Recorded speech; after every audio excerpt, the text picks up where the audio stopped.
Welcome back नाज़रीन। अब आपको बताते हैं कि तर्जुमान दफ्तर खारजा ने कहा है कि पाकिस्तान खिते में क़याम अमन के लिए बेहतरीन और मुखलिसाना किरदार अदा कर रहा है। फ़लस्तीन पर इसराइली जारहत की मज़म्मत करते हैं, जनाब के पानी पर अपने हुकूक का तहफ़्फ़ुज़ करेंगे। दफ्तर खारजा के तर्जुमान ताहिर हुसैन इंदराबी ने हफ्तावार ब्रीफिंग में बताया कि अफगानिस्तान से पाकिस्तान में दहशतगर्द हमलों के तसलसल ने पाकिस्तान के सब्र का इम्तहान लेना है, लिहाजा पाकिस्तानी शहरियों और कानून नाफिज करने वाले इदारों पर हमले को मजीद बर्दाश्त नहीं किया जाएगा। तर्जुमान ने कहा कि पाकिस्तान दहशतगर्दी का शिकार मुल्क है। हज़ारों पाकिस्तानी शहरी दहशतगर्दी के बायस जानों का नजराना दे चुके। पाकिस्तानी सिक्योरिटी फोर्सेस को सरहद पार से मनसूबाबंदी, माली मामनत और सरपरस्ती याफ्ता दहशतगर्दों का सामना है।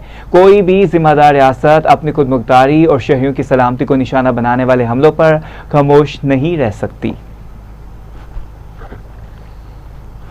Deputy Prime Minister, Foreign Minister Senator Mohammad Ishaq Dar accompanied the Prime Minister to China, but on conclusion of the visit he flew straight from Beijing to New York, and the visit took place between 26th to 28th May 2026.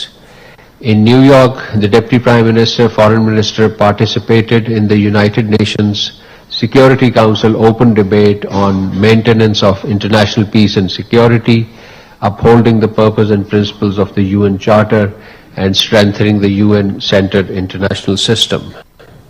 On 28th May, the Deputy Prime Minister, Foreign Minister attended the meeting of the Group of Friends on Global Governance, held under the theme of reforming and improving global governance, working towards addressing the common challenges. On the sidelines, the Deputy Prime Minister held bilateral meeting with his counterparts as well as the senior UN officials. These included the Secretary General of the United Nations, the Foreign Minister of Azerbaijan, Bahrain, Cambodia, China, Colombia, Costa Rica, Cuba, the Czech Republic, Indonesia, Panama, and the Minister of State for Foreign Affairs of the Portugal.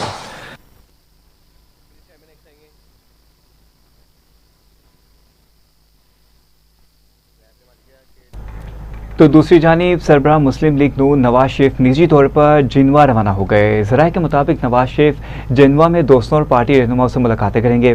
दौरे के दौरान अहम सियासी अमूर और बाहमी दिलचस्पी के अमूर पर तबादला ख्याल भी मुतवक्के है। कबल अज़ीं पाकिस्तान मुस्लिम लीग नून के सदर मोहम्मद नवाज शरीफ एक रोज़ा दौरे पर गिलगित बल्तिस्तान गए थे, जहाँ अवामी इज्तिमा से खिताब करते हुए इन्होंने कहा कि गिलगित बल्तिस्तान में शुरू होने वाले नए मनसूबों की खुद निगरानी करूँगा।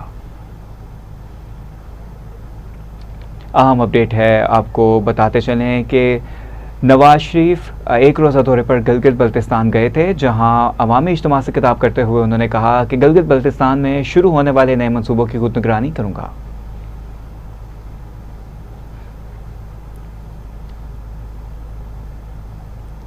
अमरीकी ईवान नुमाइंदगान ने सदर डोनाल्ड ट्रंप के इख्तियारात कम कर दिए। ईवान ने जंग इख्तियारात की करारदाद मंजूर कर ली। अमरीकी ईवान नुमाइंदगान ने डोनाल्ड ट्रंप के ईरान जंग में इख्तियारात कम करने की करारदाद मंजूर कर ली है। करारदाद के हक में 215 नुमाइंदगान ने वोट डाले, 208 वोट खिलाफ पड़े। 4 रिपब्लिकन अराकीन ने भी करारदाद के हक में वोट डाला। करारदाद के मतन के मुताबिक ईरान के खिलाफ कार्रवाई कांग्रेस की मंजूरी के बगैर नहीं हो सकेगी। अमरीकी सदर को जंग शुरू करने से पहले कांग्रेस से मंजूरी लेना होगी। अमरीकी मीडिया के मुताबिक करारदाद के बाद ईरान से मुतालिक डोनाल्ड ट्रंप के जंगी इख्तियारात महदूद हो गए। करारदाद अमरीकी सदर ट्रंप के लिए धचका है।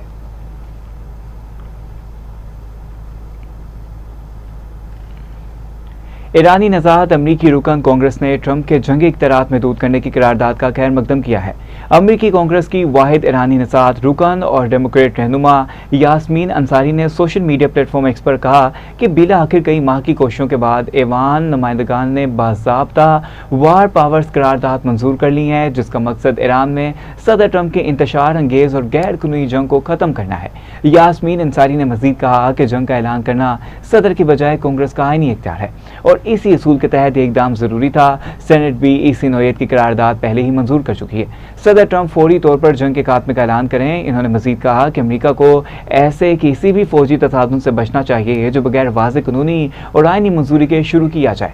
मौजूदा सूरत हाल में कांग्रेस का किरदार बुनियादी अहमियत रखता है।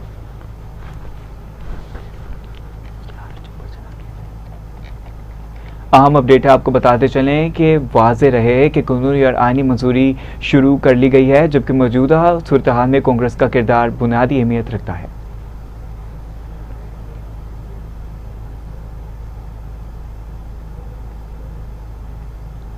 अमेरिकी सदर डोनाल्ड ट्रंप ने कहा है कि हम ईरान के साथ जंग खत्म करने के मुआहदे पर दस्तखत के करीब हैं। व्हाइट हाउस में मीडिया से गुफ्तगू करते हुए सदर ट्रंप ने कहा कि ईरान के साथ मुज़ाकरात अच्छे जा रहे हैं, मुमकिन है कि हफ्ते के आखिर तक कोई पेशरफ्त हो, मुआहदा होते ही अब हरमुज़ खुल जाएगी। अमरीकी सदर का कहना था कि ईरान के साथ मुज़ाकरात दिनों में तय पा सकते हैं। ईरान की अफसूदा यूरेनियम हासिल करना चाहते हैं। अफसूदा यूरेनियम अमरीका के हवाले करने पर बात जारी है। ईरान कभी जोहरी हथियार हासिल नहीं कर सकता। ट्रंप का मजीद कहना था कि अपने हरमुज़ और लबनान के मामले को अलग रखने की कोशिश कर रहे हैं। हमने पहली बार हिजबुल्लाह से बात की है। हिजबुल्लाह ने यकीन दहानी करवाई है कि वो इसराइल पर हमला नहीं करेगा। कबल अज़ीं एक इंटरव्यू में डोनाल्ड ट्रंप ने कहा था कि ईरान के नए सुप्रीम लीडर मुज़ाकरात से मुतल्लिक मंजूरी दे रहे हैं और मुमकिन है कि मुस्तकबिल में किसी मौके पर इनसे मुलाकात भी हो। 14 months ago. Now it's a very safe city, so we're very proud of that. But it's also become a beautiful city. The encampments, the homeless are no longer sitting in the middle of the park. The level of beauty of the city is incredible. We regressed many of the areas. We're really doing a job at Lafayette Park, which is really the entrance to the White House. And that's going to be completed very shortly, and it'll be incredible, as it was originally envisioned. Most of it we're doing as originally envisioned. And if you walk across the street to Lafayette Park, you'll see something that's incredible. तो इसके बरक्स speaker ईरानी parliament Mohammad बाकिर कालिबाफ ने कहा है कि किसी भी जारियत का फैसला कुन और इबरतनाक रद्दअमल देंगे। एक बयान में ईरानी पार्लियामेंट के स्पीकर मोहम्मद बाकिर कालिबाफ ने कहा है कि अमेरिका और इसराइल के खिलाफ ईरानी कौम ने साबित किया है कि ईरान को धमकियां देने का दौर खत्म हो चुका।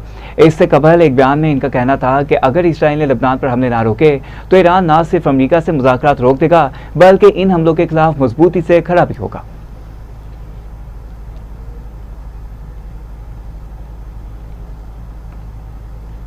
ईरानी वज़ीर ख़ारिजा अब्बास अराग़ची ने कहा है कि ईरानी फोर्सेस ने दफ़ा में कार्रवाइयाँ की। ईरानी वज़ीर ख़ारिजा अब्बास अराग़ची ने कहा कि ईरान इन मुकामात पर दफ़ाई कार्रवाइयाँ कर रहा है जिन्हें अमरीकी अफ़वाज जंगबंदी की खिलाफ वर्जी के लिए इस्तेमाल करती हैं। किसी भी जारहाना इक़दाम का फौरी और फैसलाकुन जवाब दिया जाएगा। अब्बास अराग़ची ने कहा कि जो कुछ पाबंदियाँ और जंग से हासिल नहीं हुआ वो मज़ीद जंग से भी हासिल नहीं होगा।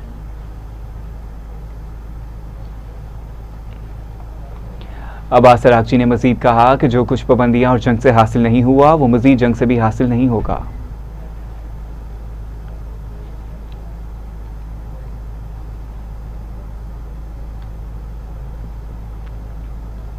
अमेरिका ने ऐलान किया है कि लबनान और इसराइल के दरमियान जंगबंदी पर इत्तफाक हो गया। अमरीकी महकमा ख़ारिजा की जानिब से जारी मुश्तरका बयान में कहा गया है कि लबनान और इसराइल ने वाशिंगटन में मुज़ाकरात के दौरान जंगबंदी पर इत्तफाक कर लिया जिसका मकसद जारी लड़ाई का खात्मा है। बयान में कहा गया कि फ़रीक़ैन ने इस बात पर इत्तफाक किया है कि जंगबंदी इस शर्त पर नाफिज होगी कि हिज़्बुल्लाह की जानिब से मुकम्मल तौर पर फायरिंग बंद कर दी जाए और जनूबी लेतानी सेक्टर से इसके तमाम जंगजुओं का इनकला यकीनी बनाया जाए।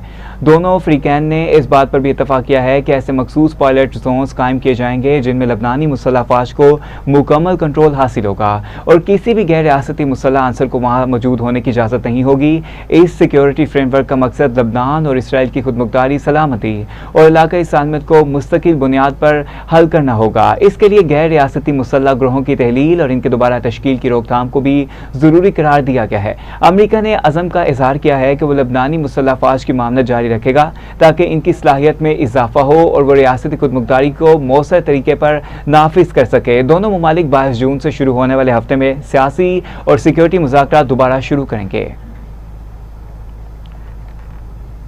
The two sides agreed, with the guidance of the United States, to swiftly advance the creation of pilot zones in which the Lebanese armed forces will take exclusive control of the territory to the exclusion of all non-state actors. These steps will enable progress towards a comprehensive peace and security agreement. All countries affirm the future relationship between Israel and Lebanon must be decided by the two sovereign governments. They reject any attempt by any state or non-state actor to hold Lebanon's future hostage. Israel and Lebanon reaffirm that they have no hostile intent toward one another, committed to continuing direct negotiations to build confidence, resolve all outstanding issues, and work towards a comprehensive agreement between the two countries. The delegations discussed a security framework building on discussions at the Pentagon on May 29th, aimed at sustainably ensuring the sovereignty, security, and territorial integrity of Lebanon and Israel. This includes the dismantlement of non-state armed groups and the prevention of their reemergence. All parties condemned Iran's attack on countries in the region and ongoing activities that undermine stability throughout the Middle East. Senior सूबाई वज़ीर शर्जील इनाम मेमन की वज़ीर दाखिला मोहसिन नकवी से मुलाकात हुई है। मुल्क की अमन ईमान, बैनुल सूबाई ताउन, मंशियात के खात्मे और अवामी खिदमात की बेहतरी समेत मुख्तलिफ अहम उमूर पर तबादला ख्याल किया गया। मुलाकात में कराची समेत सिंध के बड़े शहरों में मंशियात की रोकथाम और अमन ईमान से मुतल्लिक उमूर पर तफसीली गुफ्तगू की गई। मोहसिन नकवी की सिंध हुकूमत को कच्चे के इलाकों में डाकुओं और जराइम पेशा अनासिर के खिलाफ कामयाब ऑपरेशन पर मुबारकबाद दी। शर्जील इनाम मेमन ने कहा कि वफाक और सूबों के दरमियान मौसर राब्ता और ताउन कौमी चैलेंजेस से निपटने का बेहतरीन जरिया है। कौमी मफाद के मामलात में तमाम अदारों और हुकूमतों को मिलकर काम करना होगा। सिंध हुकूमत जराइम के खात्मे, अमन ईमान के क़याम और अवाम के तहफ़्फ़ुज़ के लिए अपनी काविशें मज़ीद तेज़ करेगी। अमन ईमान के क़याम, मंशियात की रोकथाम और वफाकी हुकूमत हर मुमकिन ताउन फराहम करेगी। वफाकी वज़ीर दाखिला ने कहा है कि सिंध पुलिस ने चैलेंजिंग हालात में बहादुरी, पेशा वराना महारत और अज़म का मुज़ाहिरा करते अमन ईमान की बहाली के लिए काबिल सत्ताइश किरदार अदा किया। वफाक और सिंध हुकूमत के दरमियान राब्तों को मज़ीद मजबूत बनाकर अवामी मसाइल के हल के लिए जाएंगे। दोनों वज़रा में इत्तफ़ाक़ किया गया।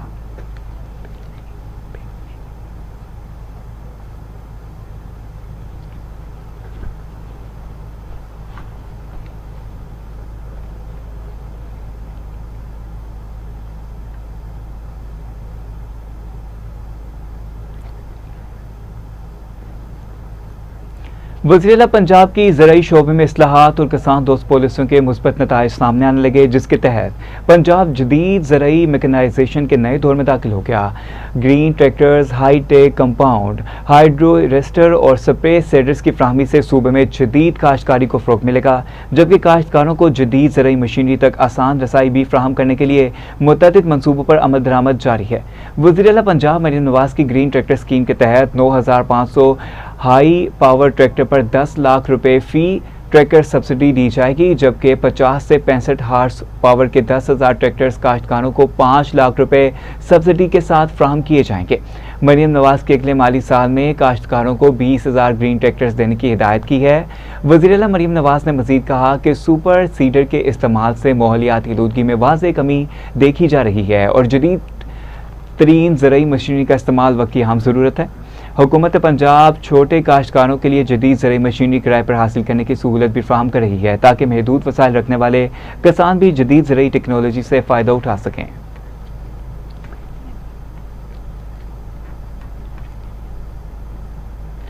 स्पीकर पंजाब असम्बली मलिक मोहम्मद अहमद खान ने कहा है कि बार कौंसिल बार एसोसिएशन से बाहर तर्ज हुक्मरानी कैसे होनी चाहिए, कानून साजी और अमल दरामद कैसा होना चाहिए, बार एसोसिएशन कैसे काम करती है और कानून साजी कैसी होनी चाहिए, इंसानी ज़िंदगी को बचाने के लिए लीवर लॉज लाएंगे। आपको बताते चलें कि वफाकी ला कमीशन मौजूद है, सिफारिशात मरतब करता है। इसी तरह पंजाब में भी काम करेंगे। 18वीं तरमीम के बाद इख्तियारात लोकल गवर्नमेंट के ज़रिए आम आदमी तक जाएंगे। ला रेफरेंस कमीशन का काम वजारत कानून का है। दावत दे सकते हैं ताकि अनवील्डी भी ना हो, नंबर ए एंड बी कि जितने लोगों को हम अकोमोडेट कर सकें उसके मुताबिक। तो ये इस सिलसिले की इसकी पहली कड़ी है। ये इंटरेक्टिव सेशंस हम आपके साथ, आपकी नुमाइंदा एसोसिएशंस के साथ, आपकी बार काउंसिल के साथ हम एक वर्किंग पेपर शेयर करेंगे। उस वर्किंग पेपर के अंदर वो जो लेजिस्लेटिव वर्क में आपकी और असेंबली की एक पार्टनरशिप होनी चाहिए, उसके पैरामीटर्स हम तय करेंगे। यहाँ पर आपके इल्म में होगा, मैं अपनी बात को मुख्तसर रखूँगा क्योंकि then the questioning and answering sessions will provide us maximum time to give what we have to say. And I thank Rana Mohammad Iqbal Saab is the worthy law minister for Punjab with a huge bag of experience, twice as the speaker of this assembly and serving many times as a member of the provincial cabinet and member of this assembly for many times, chairman of the district council. A unique experience bag he carries and we learn a lot from him. तो मेरी आपसे ये दरख्वास्त होगी कि इसकी जो पहली कड़ी है आगे चलेंगे और आपको बताएं कि पंजाब का डिजिटल इनकलाब आईटी और मसनूई जहानत के मंसूबों के लिए अरबों रुपए मुख्तस जनूबी पंजाब स्मोक कंट्रोल और एक्सपोर्ट सेक्टर हुकूमत की अवलीन तरजीहात करार दिया गया। पंजाब में समाजी तहफ़्फ़ुज़, डिजिटल गवर्नेंस और ब्रांडेड तोसी के लिए बड़े मंसूबे तैयार किए गए हैं। पंजाब बजट 2026-27 की दस्तावेज़ात टीवी टुडे ने हासिल कर ली हैं। वज़ीर-ए-आला पंजाब के फलाही और तरजीम मंसूबों के लिए रिकॉर्ड फंड्स मुख्तस करने की तजवीज़ सामने आई है। इसी पर जानेंगे deputy bureau chief Lahore Asif Iqbal Chaudhry से। जी बताइएगा क्या अपडेट्स हैं आपके पास? हाँ जी बिल्कुल, पंजाब हुकूमत ने माली साल 2026 और 27 के सालाना तरक्याती प्रोग्राम एडीबी जो पीएस के सूबे को डिजिटल और ग्रीन एक्सपोर्ट पर मबनी मईशत पर तब्दील करने के लिए मुतअद्दिद बड़े मंसूबे शामिल करने की तजवीज़ तैयार कर ली है। मजबूजा तरक्याती प्रोग्राम में नई स्कीमों का हजम 54.22 करोड़ रुपए तजावीज़ किया गया है, जबकि वज़ीर-ए-आला पंजाब मरियम नवाज शरीफ की तरजीह और फलाही मंसूबों के लिए भी रिकॉर्ड फंड मुख्तस करने की सिफारिश की गई है। दस्तावेज़ात के मुताबिक वज़ीर-ए-आला पंजाब ने प्राइवेटी प्रोग्राम के लिए 10,000 रुपए मुख्तस करने की तजवीज़ दी है, जबकि जनूबी पंजाब की तरक्की और इलाकाई तवाज़ुन के लिए चीफ मिनिस्टर एक्रोलेशन जो प्रोग्राम है उसमें 15 अरब रुपए खर्च किए जाएंगे। स्मोक के खात्मे और मौसमाती तब्दीली के साथ से निमटने के लिए 10,000 रुपए खसूसी मनसूबा जो है वो तजवीज़ किया गया है। पंजाब को डिजिटल ग्रीन और एक्सपोर्ट पर मबनी मईशत बनाने के लिए बड़े तरक्याती मनसूबे तैयार किए गए हैं। Deputy bureau chief Lahore Asif Iqbal Chaudhry हमें इस बारे में अपडेट कर रहे थे, आपका शुक्रिया। न्यूज स्टूडियो में वक्त एक शॉर्ट ब्रेक का कई मचाएगा, हमारे साथ आइए। अब आपको बताते हैं कि गरीब पर मजीद टैक्स नहीं, रिलीफ दो। रहनुमा जमात इस्लामी हल्का पीपी 169 अहमद सलमान बलोच ने वफाकी बजट में मुतालबात पेश कर दिए। अहमद सलमान बलोच ने कहा है कि तनख्वाहदार तबके की जेब पहले ही खाली है, बजट में बिलावास्ता टैक्स कम किया जाए। बच्चों के दूध, अद्वियात और बुनियादी खुराक पर टैक्स खत्म किया जाए। फार्मूला मिल्क, बच्चों की दवाएं, आटा, दाल ये एयाशी नहीं, ज़रूरत है। इन पर जीएसटी लेवी जीरो किया जाए। मोटरसाइकिल और पब्लिक ट्रांसपोर्ट वालों के लिए पेट्रोल लेवी खत्म की जाए। जमात इस्लामी ने लाहौर में आज जहां पर बल्दियाती इलेक्शन के हवाले से हल्का बंदियों पर बात की। हल्का बंदियां हमेशा हुकूमतें अपनी अरेंजमेंट्स को करके करती हैं कि शायद अवाम उनको वोट दे, बिल आखिर उनको फार्म 47 की ज़रूरत पड़ती है। आज वफाकी बजट पर जमात इस्लामी आम आदमी, आम फर्द जो है कि अपने मुतालबात रखता है। आम आदमी पूछता है कि गरीब आदमी पर बजट के अंदर टैक्स के अंदर बोझ नहीं डालने चाहिए, बल्कि रिलीफ मिलना चाहिए। बलोचिस्तान डेवलपमेंट अथॉरिटी के चेयरमैन की तकर्री न होने के बायस महकमे का सरकारी काम ठप हो गया। एक माह से ज़ायद गुजरने के बावजूद तैनाती ना हो सकी। मुलाजमीन को शदीद परेशानी का सामना करना पड़ा है। इस हवाले से मजीद जानते हैं ब्यूरो चीफ मोहम्मद अकरम से। जी बताइएगा। हाँ जी बिल्कुल, मैं इस वक्त मौजूद हूँ बलूचिस्तान डेवलपमेंट अथॉरिटी के ऑफिस में। जिस तरह से गुज़िश्ता तकरीबन एक माह से ज़ायद होने को है, बीडीए के चेयरमैन की जो है नशिस्त अभी तक खाली है। ब्यूरोक्रेसी जो है ना अपनी मनमानियाँ करते हुए चेयरमैन बीडीए की तैनाती को यकीनी नहीं बना रही। अदालती अहकामात के बावजूद भी इस पर अमल दरामद नहीं हो रहा। जो मुलाजमीन है उनका ये कहना है कि गुज़िश्ता एक माह से ज़ायद होने को है, चेयरमैन बीडीए की नशिस्त खाली है, दफ्तरी अमूर ठप होकर रह गए हैं। बजट भी आने वाला है, इसकी वजह से जो बीडीए के दफ्तरी अमूर हैं वो भी रुक गए हैं और जो मामलात थे वो भी जो है ना ठप होकर रह गए हैं। जो बीडीए का अपना जो बजट है वो भी लैप्स होने जा रहा है। मुलाजमीन का और यूनियन वालों का यही कहना है कि जल्द अज जल्द जो है चेयरमैन बीडीए की तैनाती को यकीनी बनाया जाए। जो नशिस्त खाली है एक माह से ज़ायद होने को है, अगर उस पर किसी मुस्तनद अफसर की तैनाती को यकीनी बनाया जाए तो यहाँ के मसाइल भी किसी तरह से हल हो सकते हैं। दूसरी जानिब मुलाजमीन में पाई जाने वाली जो है ना परेशानी भी जो है ना उनके सामने है। उनका ये कहना है कि उनको तनख्वाहों के साथ साथ दीगर जो दफ्तरी अमूर है उनमें भी दुश्वारी का सामना है। अगर ब्यूरोक्रेसी मनमानी ना करे और यहाँ पर चेयरमैन बीडीए की तैनाती को यकीनी बनाए तो यहाँ पर उनके मसाइल भी किसी तरह से हल हो सकते हैं। मोहम्मद अकरम, बहुत शुक्रिया आपका अपडेट करने का। आगे चलेंगे और आपको बताएं कि कोयटा में पेट्रोल बहरान बेकाबू, शहर भर में पेट्रोल नायाब होने लगा। शहरियों को शदीद मुश्किलात का सामना करना पड़ा है। इसी हवाले से मजीद जानते अपने नुमाइंदे बशारत खान से। जी बशारत, आगाह कीजिएगा। जी बिल्कुल, गुज़िश्ता कई दिनों से जो पेट्रोल का बहरान है दारुल हुकूमत कोयटा में ये शिद्दत अख्तियार कर चुका है, जिसके बायस जो शहरी हैं वो काफ़ी परेशान हैं और यहाँ पे अक्सर देखा गया है कि जो पेट्रोल पंप हैं वो बंद हैं या वहाँ पे जो है पेट्रोल जो है फराहम नहीं किया जा रहा आवाम को, जिसकी वजह से जो पेट्रोल पंप कहीं खुले हुए हैं उस पर काफ़ी रश दिखने में आ रहा है। आप मेरे अकब में भी देख सकते होंगे, यहाँ पे काफ़ी रश है। और मेरे साथ इस टाइम पे एक शहरी मौजूद है, इनसे जानते हैं। अस्सलाम वालेकुम। वालेकुम सलाम। सर बताइएगा, कितनी देर से खड़े हैं और पेट्रोल आपको मिल चुका है, नहीं मिल रहा है, क्या कहेंगे? पेट्रोल तो मिल गया, तकरीबन आधा घंटा पौना घंटे हो गया इधर खड़े। ये धूप में खड़ा होएगा तो रश, बहुत ज्यादा रश है, तो इसके लिए तो बहुत तकलीफ है। पंपे सारा बंद है, तो ईरानी पेट्रोल भी नहीं आता है, जो आता है वो भी महंगा मिलता है। जी बिल्कुल, आपने इनकी बातें सुनी। इनका कहना है कि जो स्मगल शुदा ईरानी पेट्रोल है वो भी हमें जो है फराहम नहीं किया जा रहा, या वो उसका भी जो है यहाँ पे काफी वो यहाँ पे नहीं मिल रहा। और मेरे साथ एक शहरी और भी मुझे इनसे पूछते हैं। अस्सलाम वालेकुम। वालेकुम। जी भाई, ईरानी पेट्रोल अगर मिल रहा है तो कितने का मिल रहा है आपको? 700-650 तक। अच्छा। हाँ, अभी डाला, अभी खत्म हो गया, या फिर रश फिर जा रहे, नहीं मिल रहा है। ये हुकूमत वक्त से बलूचिस्तान हुकूमत से ये मुतालबा है कि वो जल्द अज जल्द जो पेट्रोल की तरसील है इसका अमल जो है शुरू किया जाए। जी बहुत शुक्रिया बशारत आपका अपडेट करने का। आगे चलेंगे और आपको बताएं कि फॉर्मन क्रिश्चियन कॉलेज यूनिवर्सिटी के शोबा अंग्रेज़ी के ज़रिए तमाम राइटर्स लाउंज सीरीज़ में अदब, इंसानियत और माशरती शऊर के मौज़ूआत पर मबनी मुनफरिद नशिस्त का इनेकाद किया गया। ख़ुसूसी नशिस्त में मरूफ मुसन्निफ़, समाजी कारकुनान और अखुवत फाउंडेशन के बानी डॉक्टर मोहम्मद अमजद साकिब ने बतौर मेहमान ख़ुसूसी शिरकत की। इस मौके पर इन्होंने अपनी तनसीफ मौलू मलसी in search of lost humanity के मौज़ूआत, इंसान इक़्तिदार, माशरती हमआहंगी और महरूम तबकात के मसाइल पर तफसीली रोशनी डाली। नशिस्त में तलबा, साथज़ा और अदब से दिलचस्पी रखने वाले अफराद की बड़ी तादाद ने शिरकत की। डॉक्टर अमजद साकिब ने शुरा के सवालात से तफसीली जवाब दिए। राइटर्स लाउंज सीरीज सेशन को हाज़रीन ने जहाँ यादगार और फ़िक्री करार दिया, वहीं पर तकरीब के इख्तिताम पर शुरा ने डॉक्टर मोहम्मद अमजद साकिब की अदबी और समाजी खिदमात को सराहते हुए इसे अलमी और फ़िक्री नशिस्तों के तसलसल की ज़रूरत पर भी जोर दिया है। मैं Fatima Syeda, professor chairperson English department Forman Christian college university.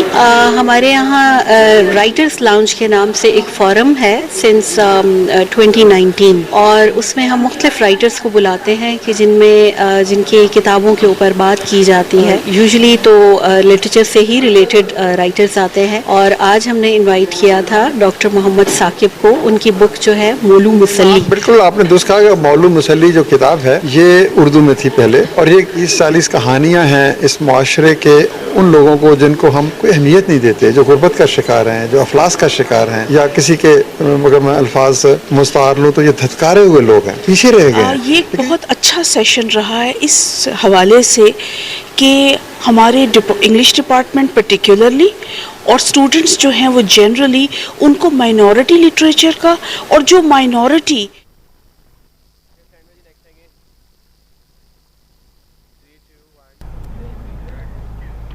Lahore chamber of Pakistan chemical expo 2026 के इनेकाद का ऐलान किया गया है। अहम इवेंट पाकिस्तान की केमिकल इंडस्ट्री की सलाहियतों को उजागर करेगा। लाहौर चैम्बर में एक्सपो के हवाले से एक प्रेस कॉन्फ्रेंस का इनेकाद किया गया, जिसमें इसके मकासद और अहमियत पर रोशनी डाली गई। प्रेस कॉन्फ्रेंस से खिताब करते हुए Lahore chamber of commerce and industry के सदर फ़हीमुर रहमान सहगल, चेयरमैन PCMA हारून अली खान और chairman expo committee Anas Mahmood Ibrar Ahmed ने इवेंट के विज़न, दायराकार और अहमियत पर बात की। उन्होंने कहा कि पाकिस्तान में $5 अरब तक दरामदी मुतबादिल और $2 अरब से ज़ायद इजाफी बरामदात की सलाहियत मौजूद है। रहनुमा पीपल्स पार्टी हसन मुर्तज़ा ने कहा है कि गिलगित बल्तिस्तान इलेक्शन को पंजाब से मैनेज करने की कोशिश की जा रही है। पीपल्स पार्टी के जनरल सेक्रेटरी वस्ती पंजाब सैयद हसन मुर्तज़ा ने कहा है कि मुखालिफिन इंतखाबी नताइज तब्दील करने की सोच में मुब्तला नजर आते हैं। इतलात हैं कि पंजाब और इस्लामाबाद से इजाफी पुलिस नफरी गिलगित बल्तिस्तान पहुँचाई जा रही है। हर हल्के में मुख्तलिफ जमातें मुकाबले पर हैं, मगर मरकजी कुव्वत पीपल्स पार्टी है। अवामी हमायत साबित करेगी कि पीपल्स पार्टी GB में मजबूत सियासी कुव्वत है। चेयरमैन बिलावल भुट्टो और आसफा बीबी के भरपूर जलसों ने मुखालफिन की नींदें हराम कर दी।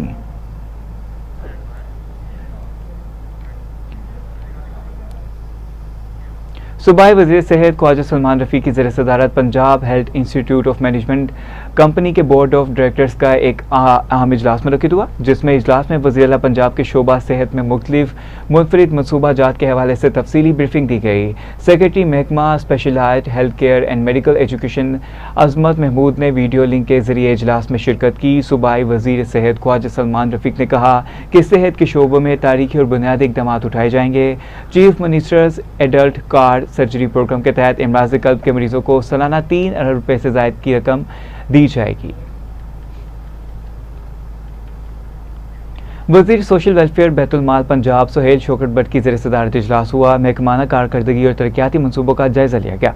इजलास में वज़ीर आला पंजाब मरीम नवाज हिम्मत कार्ड स्टो डायलिसिस व्हील चेयर्स प्रोग्राम और दी रानी प्रोग्राम पर पेशरफ का जायज़ा लिया गया। NGOs के इस्तेदाद कार बढ़ाने और मौसम निगरानी के निज़ाम को मजबूत बनाने पर भी इतफाक़ किया गया। सूबाई वज़ीर सुहेल शौकत भट्ट ने कहा कि तमाम तरक्याती स्कीमों और फलाही मनसूबों पर मुकर्रर अहदाफ के मुताबिक अमल दरामद यकीनी बनाया जाएगा। कमिश्नर मरियम खान की ज़ेर सदारत Lahore education board of directors का इजलास हुआ। 537वें इजलास बोर्ड इजलास में गुज़िश्ता फैसलों की तौसीक और नए एजेंडे आइटम्स का जायज़ा लिया गया। इजलास में निजी इदारों की एफिलिएशन के प्रोसेस को मुकम्मल डिजिटलाइज करने की मंजूरी दे दी गई। स्टूडेंट्स की मैनुअल रजिस्ट्रेशन को पेपरलेस बनाने के लिए डिजिटलाइज करने की मंजूरी भी दी गई है। कमिश्नर लाहौर मरियम खान ने कहा है कि लाहौर बोर्ड में डिजिटलाइजेशन के जरिए शफाफियत और सर्विसेज फ्राहम को 30 आसान काम बनाया जाएगा।